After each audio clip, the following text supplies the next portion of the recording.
আপনারা জানেন যে প্রাক্তন প্রধানমন্ত্রীর মাননীয় উপদেষ্টা বিশিষ্ট ব্যবসায়ী বিশিষ্ট শিল্পপতি সালমান এফ রহমান এবং আইন ও বিচার ও সংসদ বিষয়ক মন্ত্রী প্রাক্তন অ্যাডভোকেট আনিসুল হক, প্রাক্তন পররাষ্ট্র শিক্ষা ও সমাজ কল্যাণ মন্ত্রী ডাক্তার দীপমণি, প্রাক্তন আইন প্রতিমন্ত্রী ও খাদ্য মন্ত্রী অ্যাডভোকেট কামরুল ইসলাম এবং ঢাকা উত্তরের মেয়র আতিকুল ইসলামকে আজকে বিজ্ঞ আদালতে আনয়ন করা হয়েছে।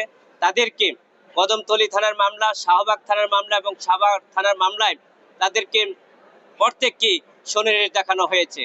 আমরা আইনজীবী হিসাবে মনে করি এই যে বারবার এই মামলাগুলোতে শনির দেখানো হচ্ছে, রিমান্ডে নেওয়া হচ্ছে, গ্রেপ্তার দেখানো হচ্ছে, যা সম্পূর্ণ আইনের শাসনের পরিপন্থী এবং ন্যায় বিচারের পরিপন্থী, মানবাধিকার লঙ্ঘিত হচ্ছে বলে আমরা মনে করি।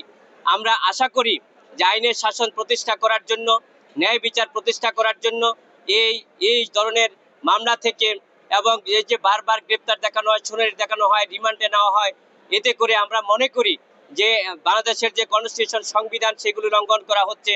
এবং পরবর্তীতে আপনারা জানেন এই মামলাগুলোতে যে সম্পূর্ণভাবে রাজনৈতিক কারণে, শুধু আমি গত সরকারের মন্ত্রী ছিলাম, এমপি ছিলাম, উপদেষ্টা ছিলাম, সেই কারণে এই মামলাগুলোতে আমাদেরকে বারবার শনির দেখানো হচ্ছে, যা আইনের শাসনের পরিপন্থী, মানবাধিকার পরিপন্থী এবং ন্যায় বিচার পরিপন্থী বলে আমরা মনে করি। ইতিমধ্যে আপনারা জেনেছেন আরেকজন বিখ্যাত মডেল এবং যে অভিনেত্রী নুসরাত ফারিয়াকে বিজ্ঞ আদালতে আনয়ন করা হয়েছে এবং নুসরাতের আইনজীবী হিসাবে আমরা মামলা পরিচালনা করেছি। এবং নুসরাত ফারিয়া আপনারা জানেন বিশিষ্ট মডেল এবং অভিনেত্রী, উনি দেশে বিদেশে জনপ্রিয়তার শীর্ষে রয়েছেন। বাংলাদেশ সহ বাংলাদেশের পার্শ্ববর্তী রাষ্ট্র ইন্ডিয়াতেও উনি ছবি করে এবং ছুটে দেশে বিদেশে প্রশংসিত হয়েছেন। ওনাকে যে মামলায় সম্পৃক্ত করা হয়েছে, বাড্ডা থানার মামলা, সম্পূর্ণ উদ্দেশ্য প্রণোদিতভাবে, ঘটনার সময় উনি দেশেই ছিলেন না, উনি কানাডা ছিলেন।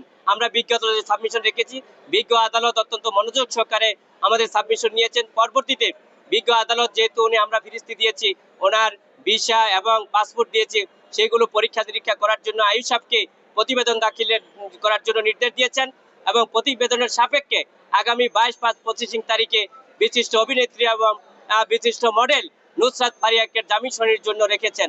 আমরা আশা করি ন্যায় বিচারের স্বার্থে আইনের শাসন প্রতিষ্ঠা করার জন্য অবশ্যই আমরা বিজ্ঞ আদালত থেকে আমরা জামিন পাবো, তাহলে আইনের শাসন প্রতিষ্ঠিত হবে।